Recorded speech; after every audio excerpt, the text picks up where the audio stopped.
నీకోసం నియమాలను ఇంకా చట్టాలను పనంగా పెట్టాలా? చెప్పు. సార్, మీరు విషయం అర్థం చేసుకోవట్లేదు. మా నాన్నకు ప్రమాదం ఇంకా పెరుగుతుంది. ఏయ్, నాకంతా అర్థమవుతుంది. నేనొక ఇన్స్పెక్టర్ని తెలుసా? నేనేం చేయాలో నాకు చెప్పే ప్రయత్నాలు చేయొద్దు. అన్నట్లు ఇదిగో నీకొక విషయం చెప్తాను, జాగ్రత్తగా విను. ఏ విధంగానైతే నీ తమ్ముడు చట్టాన్ని గౌరవిస్తుంటాడో, దాని మీద ఎనలేని నమ్మకం పెట్టుకుంటాడో, నువ్వు కూడా అదే విధంగా చట్టం మీద ఎనలేని నమ్మకం ఉంచుకోవడం మంచిది. అర్థమైందా? ఏయ్, ఏం చూస్తున్నావు?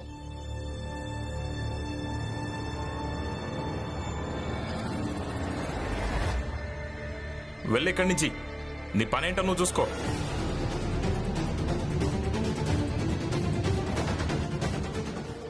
మీతో కొంచెం మాట్లాడాలనుకుంటున్నాను.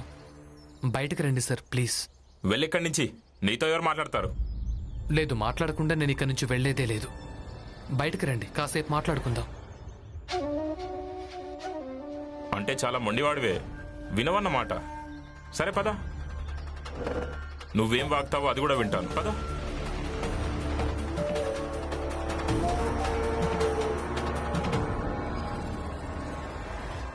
వాగు. నా ఉద్దేశం ఏంటో చెప్పు. మీ జేబులో ఏమున్నాయి సార్? ఏయ్, అంటే నీ ఉద్దేశం నువ్వు కేవలం నీ పనేంటో చూసుకో. అర్థమైందా? సార్, ఇది నేను ఎందుకు అడుగుతున్నాను అంటే, ఎందుకంటే నేను తెలుసుకోవాలనుకుంటున్నాను. మీరు నిజంగా చట్టానికి ప్రతీకేనా? మిమ్మల్ని నేను నమ్మటం మంచిదేనా అని. భీమరావు, నాకు ఉపన్యాసాలు వినడం ఇష్టం ఉండదు. ఉపన్యాసాలు ఇవ్వటం లేదు సార్. నాకు చట్టం మీద నమ్మకం ఉంది. అందుకే నేను మా అన్నయ్యతో, మా కుటుంబంతో, మొత్తం మా వీధిలో వాళ్లతోనే గొడవ పడ్డాను. చట్టం మీద నమ్మకం ఉంది. అందుకే ఈ వ్యక్తిని మీ వెంట పంపించాను. మా నాన్న గురించి మీరు ఏదైనా సమాచారం తెలుసుకుంటారేమో అని. అతని మిత్రులను వెతికే పని కూడా మీదే అవుతుంది కదా సార్. కానీ ఆ పని నేను ఇంకా మా ఆనందన్నయ్య చేశాం కదా. మేము మార్గాన్ని ఏర్పాటు చేసాం. మీరు కేవలం ఆ మార్గంలో నడిచి మా నాన్నను వెతికి తీసుకురావాలంతే. మీరు ఆ మాత్రం కూడా చేయలేరా? మీ వెంట మొత్తం యంత్రాంగమే ఉంది కదా సార్. ఇవన్నీ మీకు చాలా తేలికవుతుంది, కానీ మా వెంట మాత్రం ఎవరూ లేరు. ఈ పని మా విషయంలో చాలా కష్టమైన పని. అందుకే నేను మీకు పదే పదే చెప్తున్నాను, మాకు సహాయం చేయండి అని. అయితే నీకు సహాయం చేస్తాను కదా, నేనెప్పుడు కాదన్నాను. కానీ నువ్వు చెప్పగానే నేను హఠాత్తుగా తొందరపాటుతో ఎలాంటి నిర్ణయం తీసుకోలేను. అర్థమైందా? నిర్ణయం తీసుకోక తప్పదు సార్. ఏంటి? నిర్ణయం తీసుకోక తప్పదు, ఇప్పుడే, ఈ క్షణమే. అసలు నువ్వేం వాగుతున్నావు? నువ్వు ఇప్పటికిప్పుడే ఇక్కడి నుంచి వెళ్ళిపో. నేను ఇక్కడి నుంచి వెళ్లేది కేవలం 2 రకాలుగానే. అంటే?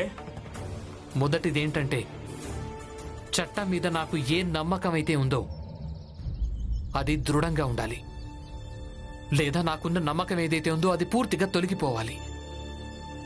చూడు భీమ్, నువ్వు అర్థం చేసుకోవడానికి ప్రయత్నం చేయడం లేదు. నా చేతిలో ఏమీ లేదు. ఉంది. ఇప్పుడంతా మీ చేతుల్లోనే ఉంది. నేను మళ్ళీ ఒకసారి మిమ్మల్ని వేడుకుంటున్నాను, మా నాన్నను వెతికి తీసుకురండి. లేదంటే ఇక్కడ మీ ఈ లాకప్ ఉంది కదా, నన్ను కూడా అందులోనే వేయండి. ఇక తనను వదిలిపెట్టండి. దాంతో కనీసం నాకు సంతోషమైనా ఉంటుంది. నేను మా నాన్నను ఎందుకు వెతకలేదంటే అప్పుడు నేను లాకప్లో ఉన్నాను కదా అని. కానీ ఒక్క విషయం, మీ లాకప్ నుంచి ఎప్పటిదాకా బయటకు రానంటే మీ వ్యవస్థలోనే అందరికంటే పెద్ద అధికారి నన్ను కలవడానికి వచ్చేంత వరకు. భీమ్, అసలు నువ్వేమంటున్నావు? నేను చెప్పింది నిజమే ఆనందన్నయ్య. ఒకటి మీరు తనని వదిలేయండి, లేదా నన్ను కూడా లోపలేసేయండి. ఏం చేస్తారు?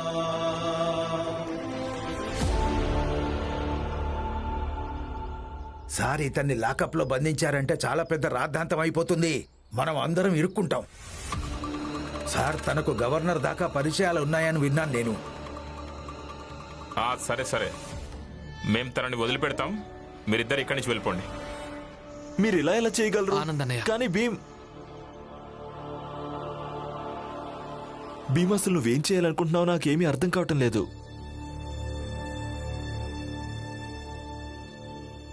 ఆనందన్నయ్య, చట్టానికి ఎప్పుడైతే లంచం అనే చెదలు పట్టుకుందో అప్పుడు వాళ్ళు సమాజ రక్షకులు కాదు, భక్షకులుగా మారిపోతారు. ఇప్పుడు మనం ఏం చేద్దాం? నాన్నను వెతకడం ఎలా? ఈసారి ఆ వ్యక్తిని వదిలిపెడతాడు, అప్పుడు మనం ఆ వ్యక్తి వెనకాల వెళ్ళాలి.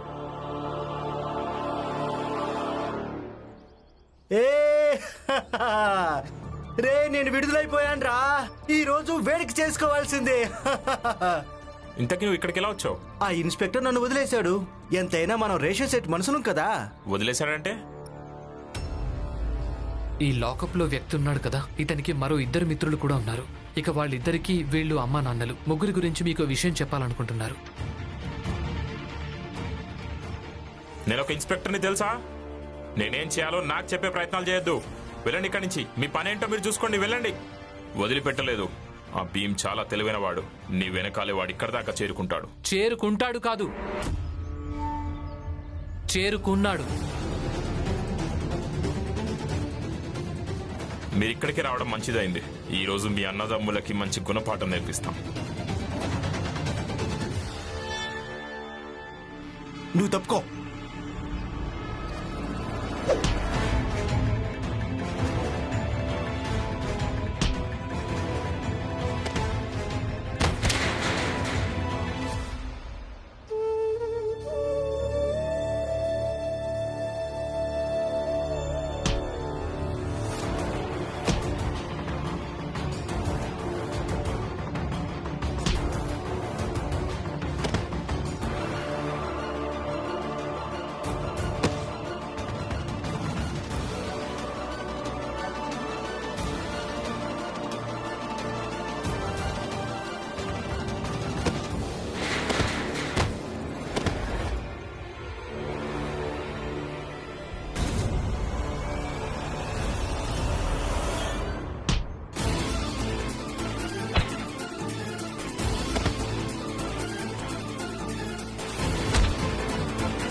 ఎవరు నువ్వు? చిట్టెలుకా, ఇక్కడి నుంచి వెళ్ళు, వెళ్ళు. ఇప్పుడు భీమ్ మాతో పాటే వస్తాడు. ఎందుకంటే మీరు మా వెంట రాకుండా ఉండడానికి. సముద్ర మార్గంలో రామ్జీ దీవికి చేరుకుంటాడు. అలాగే భీమ్ ను ముక్కలు ముక్కలు చేసి సముద్రంలో పారేస్తాం.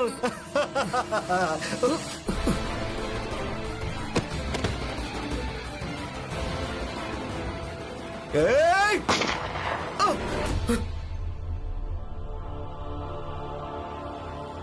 ఆగండి, ఎవరైనా కదిలారంటే కాల్చి పారేస్తాను. కట్టేయండి, అందరినీ పట్టుకోండి. మీకేం కాలేదుగా? లేదు, నాకేం కాలేదు.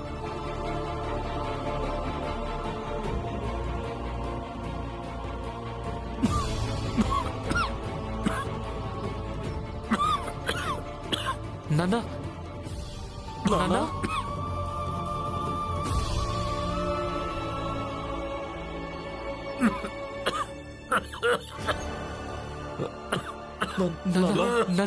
నాన్న, మంచినీళ్ళు, మంచినీళ్ళు.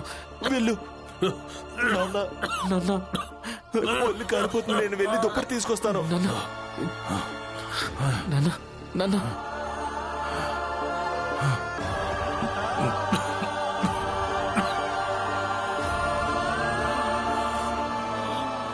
నాన్న,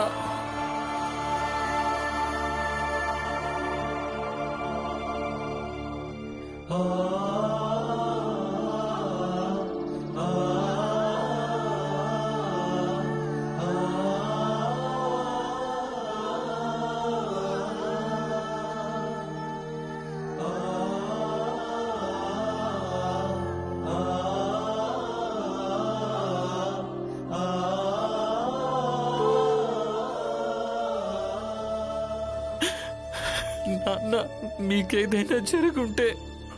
ఏమీ కాలేదు కదా. ఈ రోజు నువ్వు కాలేజీ నుంచి త్వరగా వెళ్ళిపోయావట. అవును, ఎందుకు? పని వెతుక్కోవడం కోసం. ఇంటి సమస్యలు మేం చూసుకుంటాం, నువ్వు కేవలం చదువుకోవాలంతే. క్షమించండి నాన్న, మీరు చెప్పిన ఈ మాట నేను పాటించలేను. ఈ ఇంట్లో ఎవరైతే ఉంటారో వాళ్ళు నాన్న చెప్పిన మాటను పాటించాల్సి ఉంటుంది. అందుకే నేను ఈ ఇల్లు వదిలేసి వెళ్ళిపోతున్నాను.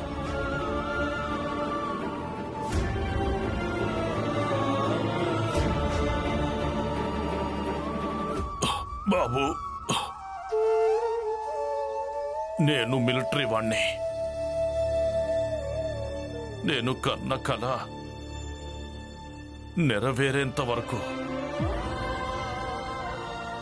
నేను చనిపోయేవాణ్ణి కానే కాదు. నాన్న,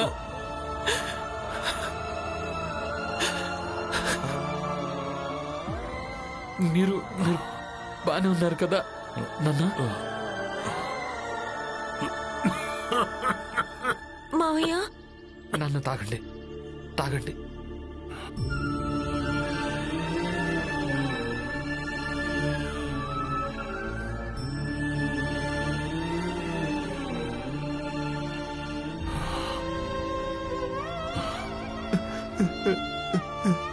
నాన్న మీకేం కాలేదు కదా? బానే ఉన్నాను బాబు. మీరు బాగానే ఉన్నారు కదా? సార్, మీకు మనస్ఫూర్తిగా ధన్యవాదాలు సార్.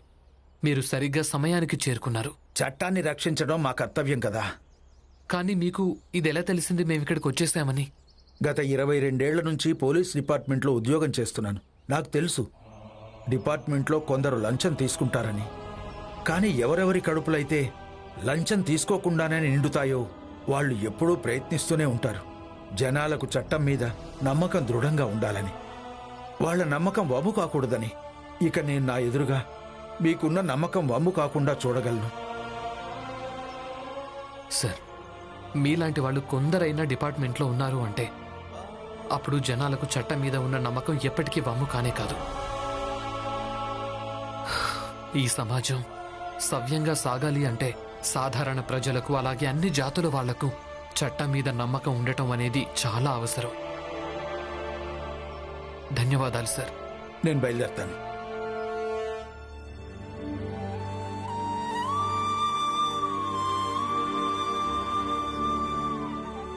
పదండి, మావయ్యని ఇంటికి తీసుకెళ్దాం. నాన్నా, పదండి నాన్న, లేవండి, ఇంటికి వెళ్దాం. చెయ్యివ్వండి.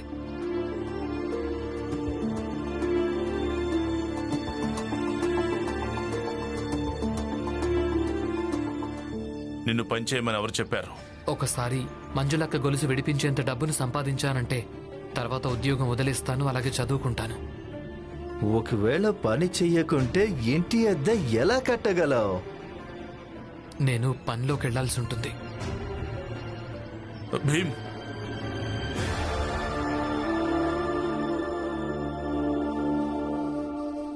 వెళ్ళక తప్పదు నాన్న.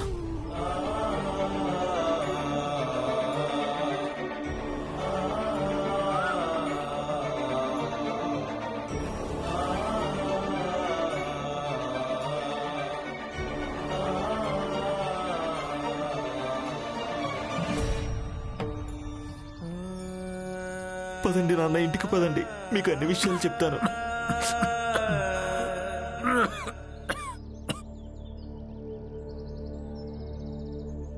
శంకర్, చిట్టి, మీరిద్దరు బానే ఉన్నారు కదా? ఏవండి, రమా, వీళ్ళిద్దరిని తీసుకుని ఇంటికి వెళ్ళిపో. నేను పని పూర్తి చేసుకుని ఇంటికి వస్తాను, సరేనా? మిమ్మల్ని పని చేయకుండా ఆపడం లేదు. కానీ మీరు ఇలాంటి సమయంలో మావయ్య వెంట ఉండడమే మంచిది. ఆయన సంతోషించేవారు. అలాగే మీరలా పనికెళ్ళొస్తానని మావయ్యతో చెప్పుండాల్సింది కాదు.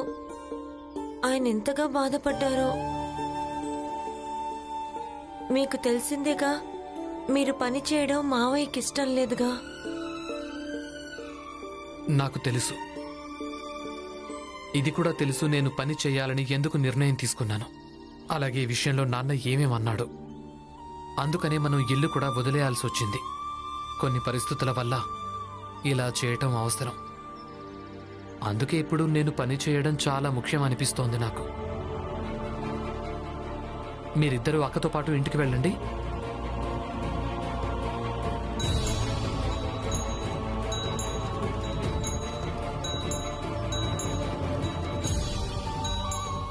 చెరిగిన పాత పుస్తకాలు కాపీలు కొంటాం. పాత పుస్తకాలు కాపీలు కొంటాం.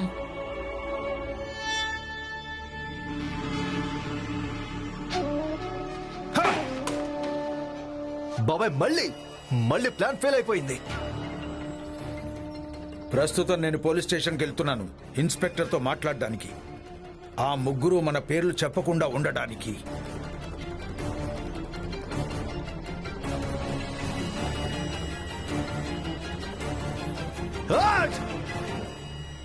అందరూ వినండి, బయటికి రండి. రామ్జీ వచ్చేసాడు.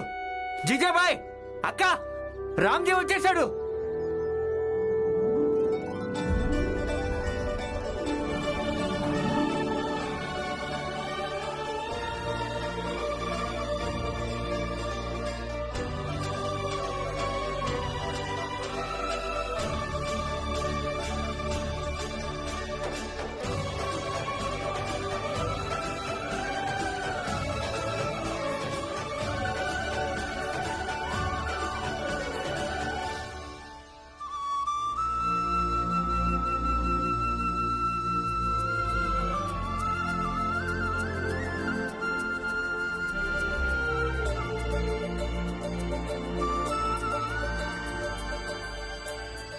అన్నయ్య,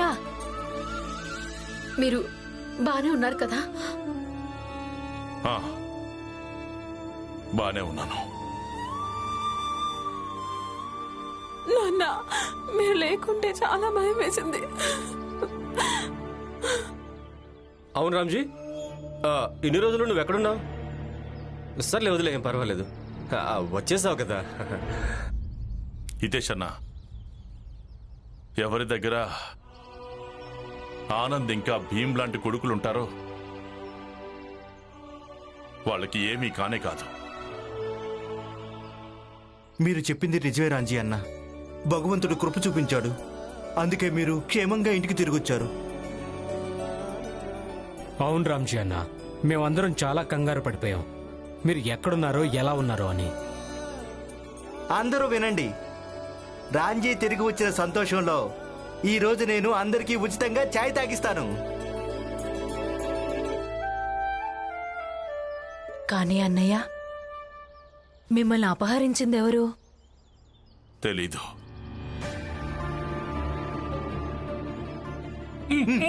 ఏయ్, పద, ముందుకు పద. నడు. నడు. ఎక్కువగా కేకలేకో. వాళ్ళందరూ నా మొహానికి ముసుగేసి ఉంచారు. పదే పదే నాకు ముగ్గురు వ్యక్తుల గొంతులు వినిపించాయి. వాళ్ళంతా ఎవరి కోసం పనిచేస్తున్నారో నాకు తెలియదు.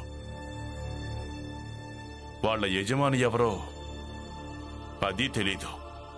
రామ్జీ,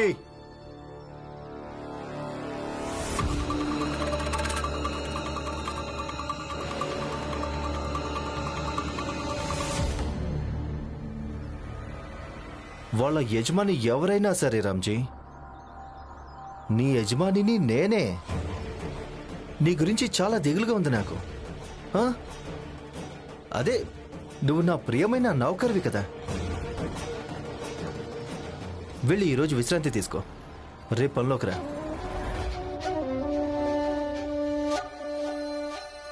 అరే ఇదిగో, రమా కూడా వచ్చేసింది. ఒక శుభవార్త చెప్పాలి రామ్జీ. ఇప్పుడు నేను కేవలం నీ యజమానినే కాదు, నీ కొడుక్కి కూడా యజమానినే.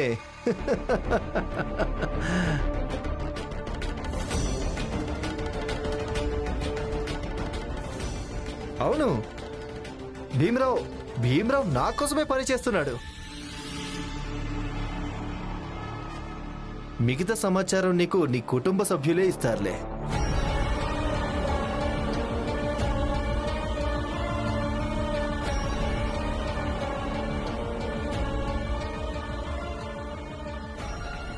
అమ్మా రమా, ఇలా రా.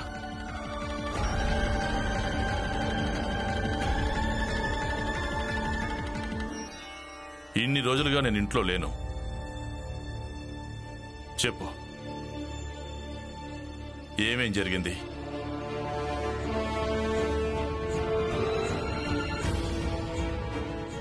చెప్పు.